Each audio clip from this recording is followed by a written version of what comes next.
Principal Sir, MD Sir, teachers, esteemed chief guests and my dear friends. Myself Zinat Ali from class 12. Today we gather here to discuss a grave issue that plagues our world, terrorism.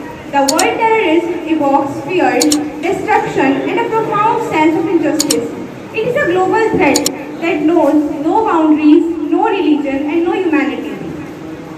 जब हम आतंकवाद की बात करते हैं तो ये सिर्फ एक धमाके की आवाज़, एक विस्फोट या एक हमला नहीं होता।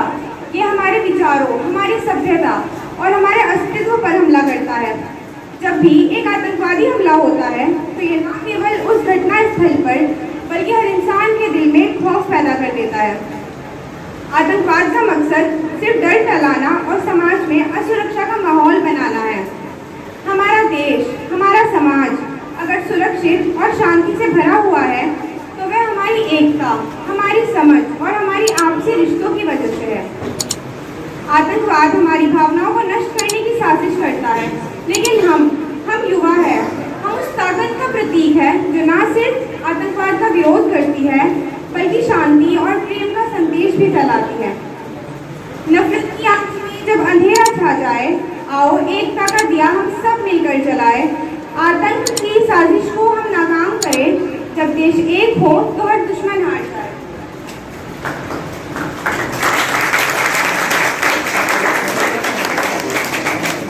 According to the Prime Minister Narendra Modi, our greatest strength is our unity against all form of terrorism.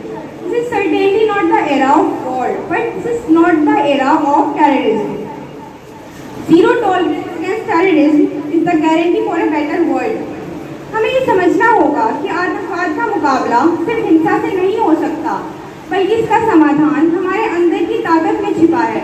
समाज में एकता, शिक्षा और आपसी सम्मान में छुपा है। एक बहुत फेमस कोट है that with guns you can kill terrorist, but with education you can kill terrorist. सामूहिक प्रयास, अटूट दृढ़ संकल्प और मानवता की शक्ति में एक अटूट विश्वास के माध्यम से हम इस बुराई को हरा सकते हैं और हमें हराना चाहिए।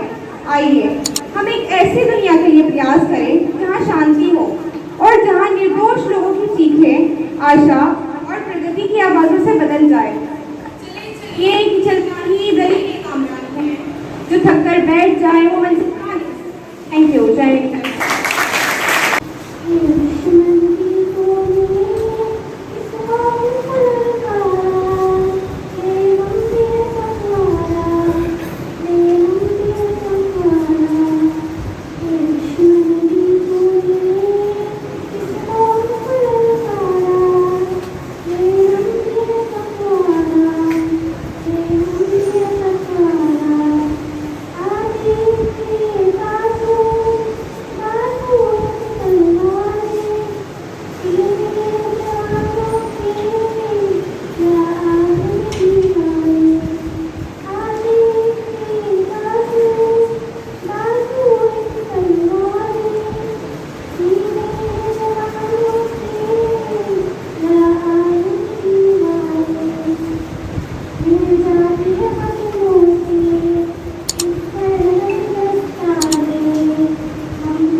हम हमेशा कहते हैं ये बात कि जो इंसान आतंकवादी है, जो इंसान दहशतगर्द है, जो इंसान इरहाबी है, याद रखिए उसका ताल्लुक किसी मजहब से नहीं है। मुझे बताइए, क्या किसी मजहब में सिखाया गया है कि दहशतगर्दी फैलाई जाए? क्या किसी मजहब में ये सिखाया गया? अब मुझे बताइए, क्या हिंदू मजहब में ये है? क्या बौद्ध मजहब में ये है? क्या इस्लाम में ये है? क्या ईसाइयों के यहाँ है?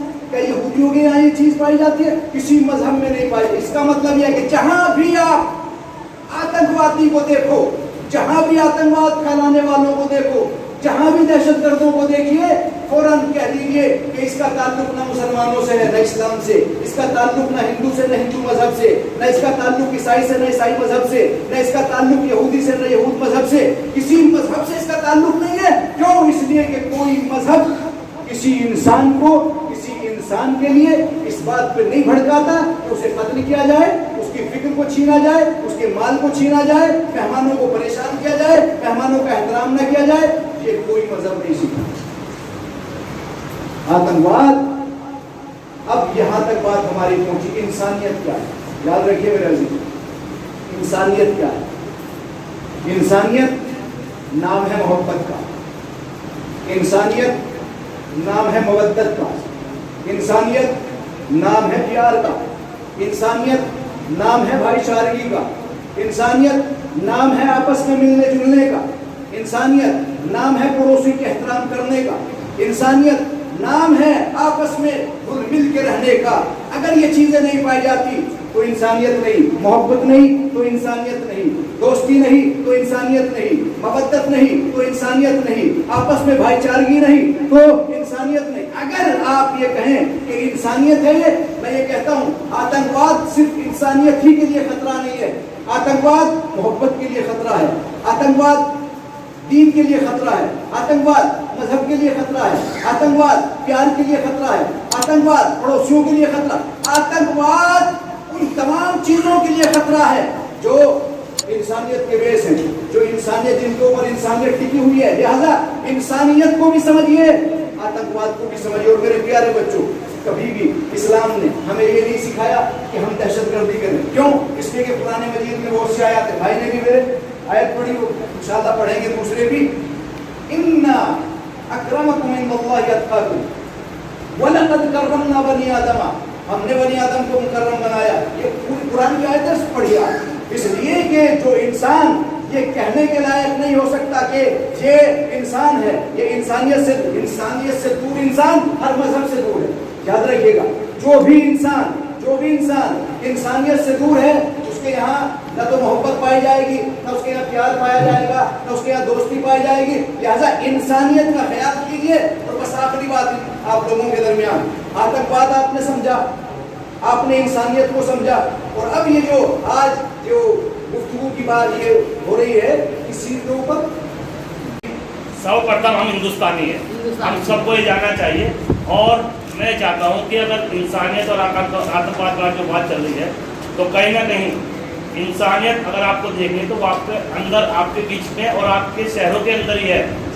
इसको आप अच्छा कार्य करते हुए देखते हैं, या जो कोई जाति मजहब की बात नहीं करता है, या किसी दूसरे धर्म के ऊपर आप लोग जो उंगली उठाता है, या किसी का काम छोड़कर उसकी हत्या करता है, तो आतंकवाद वो है। लेकिन इंसानियत वो है जो आगे बढ़कर उस व्यक्ति की जान बचाता है और वहाँ उस स्थान की सुरक्षा भी करता है जहाँ पर हर हिंदुस्तानी एक दूसरे से चमन से मिलकर रहते हैं, प्यार से मिलकर रहते हैं, क्योंकि ये हमारा हिंदुस्तान एक गुलदस्ता है। ऐसे ही हमारे पास देखो सबसे कीमती चीज होती है जिसके बिना काम नहीं चलता, रुपया। रुपया भी कहीं पर नहीं लिखा होता कि हिंदू को मिलेगा या मुसलमान को मिलेगा या सिख को मिलेगा। रुपया सब आदमी खर्च करता है। तो मेरे बच्चों, आपसे मेरा ये निवेदन है, अगर आप इस दुनिया की सबसे अच्छी चीज रुपये को अच्छा मानते हैं तो आपस के प्यार को भी अच्छा माने और एक दूसरे के धर्म के ऊपर भी कोई उंगली ना उठाए। आजकल देखा कि सोशल मीडिया पे किसी ने अगर कोई ग्रुप पर डाल दिया, बिना जानकारी के आप उसका आगे शेयर करते हैं, फॉलो करते हैं, तो वो लाइन आपने बढ़ा दी उसके अंदर, तो कहीं ना कहीं वो आप लोगों को भविष्य के लिए इतना खतरा पैदा कर देती है कि तमाम जिंदगी जो आज आप पढ़ रहे हैं, आपके माँ बाप ने जो सपना देखा है आपको इस भारत देश के लिए, इस भारत देश की सेवा करने के लिए या अपने साथ एक दूसरे के प्यार बनाने के लिए, तो उनका सोचा है अगर गलत फहमी से किसी कार्य से कानून के अगर फंदे में फंस गए, तमाम जिंदगी शायद आप वहाँ से नहीं निकल पाओगे। तो मेरा आपसे यही अनुरोध है, आतंकवाद और इंसानियत अगर आपको देखनी है तो आपस के जो लोग हैं, आपके साथ जो बैठ रहे हैं, आपके साथ जो बैठ रहे हैं या आपके जो मित्र हैं, उनके अंदर आप इंसानियत ढूंढिए। अगर आप इंसानियत ढूंढ रहे हैं तो कहीं ना कहीं आतंकवाद आपको होगा, लेकिन इसके लिए आप लोगों को आवाज उठानी पड़ेगी। सब पटना हम हिंदुस्तानी है, क्या बोलेंगे आप लोग? कौन है सब? हम सब कौन है? तो मेरे बच्चों, सर किस तरह का प्रोग्राम किया गया इसको? आज ये आतंकवाद के खिलाफ जो हुआ था उसके बारे में हुआ और हम सभी मज़हब से पूरे मतलब एक हिंदुस्तानी बन के इसके खिलाफ खड़े हुए हैं। किस तरह का मैसेज जाता है इस तरह के प्रोग्राम में? मैसेज तो यही जाना है कि हम लोग एक हैं, हिंदुस्तानी हैं। बस फ़कत अगर कोई गलत कर रहा है तो उसके खिलाफ हम खड़े होंगे, सरकार के साथ भी हम खड़े होंगे। हमेशा हम सरकार के साथ हैं, हम कभी भी आतंकवाद के या किसी के उस फेवर में नहीं है, हमें किसी भी उससे मतलब नहीं है। हम हिंदुस्तानी हैं और हिंदुस्तानी ही रहेंगे। अच्छा, आपके प्रोग्राम में खासियत देखी गई कि सभी मजहब के लोग इसके प्रोग्राम में शिरकत की है। जी, ये सब हिंदुस्तानी थे, ये सब हिंदुस्तानी थे। मनीष जी, ये सब हम हिंदुस्तानी हैं बस, और हिंदुस्तानी होने के नाते से ही हम इस प्रोग्राम को हमने किया। और आगे भी अगर कोई ऐसा मसला होता है तो हम सरकार के साथ हैं, और हम ये चाहते हैं कि सरकार उन्हें मुंहतोड़ जवाब दे। देखिए, मान्य आज हम पहुँचे हैं एक ऐसे प्रोग्राम में जो उन लोगों को मुंहतोड़ जवाब देने में सक्षम रहेंगे जो नाम पूछकर आतंक फैलाते हैं और उनको बर्बरता से गोली मारते हैं। क्योंकि ये जब भी संभव हो पाता है कि जब इंसानियत के ऊपर प्रहार होता है। अगर आतंकवाद नाम पूछ के या धर्म पूछ कर के गोली मार रहा है तो कहीं ना कहीं इसका परिचय हम उन हिंदुस्तानियों को इस तरह से देना पड़ेगा कि सबको मिलजुल कर आकर एक मंच पर एक तिरंगे के नीचे और जाति धर्म भूल करके एक दूसरे के साथ खड़े हों, और कहीं ना कहीं सरकारों के साथ इस मुहिम के साथ उनसे प्रार्थना करें कि ऐसे आतंकवादियों को मुंह तोड़ जवाब देने के लिए इस समय जो एक प्रयास किया जा रहा है तो उसको बच्चों के माध्यम से, युवाओं के माध्यम से उनके मनों में इंसानियत का प्यार फैलाया जा रहा है, ताकि हमारे जो रहने वाले आपस के लोग हैं जाति धर्म ऊपर मजहब से उठकर एक ही धर्म का माने, वो है इंसानियत। सबसे खासियत बात देखी गई है इस प्रोग्राम में सभी मजहब के लोग ने शिरकत की है और आतंकवाद के खिलाफ पूरा एक सुर में होकर खड़े हैं। देखिए, इस समय पूरा देश, हिंदू हो, मुसलमान हो, सिख हो, ईसाई हो, युवा हो, वर्द हो, महिला हो, सब इस समय आतंकवाद के कमर तोड़ने के खिलाफ खड़े हैं। और यही प्रयास आज यहाँ पर बच्चों के बीच में सब धर्म के लोगों ने बैठकर निर्णय लिया है कि इस मुहिम को आगे कैसे बढ़ाया जाए और कैसे आतंकवाद को जवाब दिया जाएगा। और इसका सभी ने आपस में बैठ कर निर्णय लिया कि अपने जाति धर्म को भूलकर सबसे पहला जो फैलाए, इंसानियत का प्यार फैलाए। और कहीं ना कहीं इंसानियत अगर जिंदा है तो आतंकवाद प्रहार किसी की भी सूरत में नहीं कर सकता है। हाल ही में देखा जा रहा है कि देश के गद्दार निकल रहे हैं। देखिए, जो देश के गद्दार निकल रहे हैं उनका जितनी भी सुरक्षा एजेंसियां हैं या सरकारें हैं उनको उस तरह की अगर ये घटनाएं हो रही है, कहीं ना कहीं वो इसमें वो यह चीज़ ना देखे वो किस धर्म का, किस जाति का है। अगर जो एक गद्दार की सज़ा होती है उसको उसी तरह गद्दार की सज़ा ऐसे मुखबरों को और ऐसे साथियों की जो हिंदुस्तान या अन्य कंट्री के लोग भी एक दूसरे की अगर सरकारों की बात या इधर से उधर पहुँचाते हैं तो उनको गद्दार की सज़ा दे के देशद्रोही का मुकदमा करके गद्दारों वाली सज़ा मिलनी चाहिए। जय श्री राम। किस तरह के प्रोग्राम में आपने शिरकत की? बिस्मिल्लाहिर्रहमानिर्रहीम। आज हम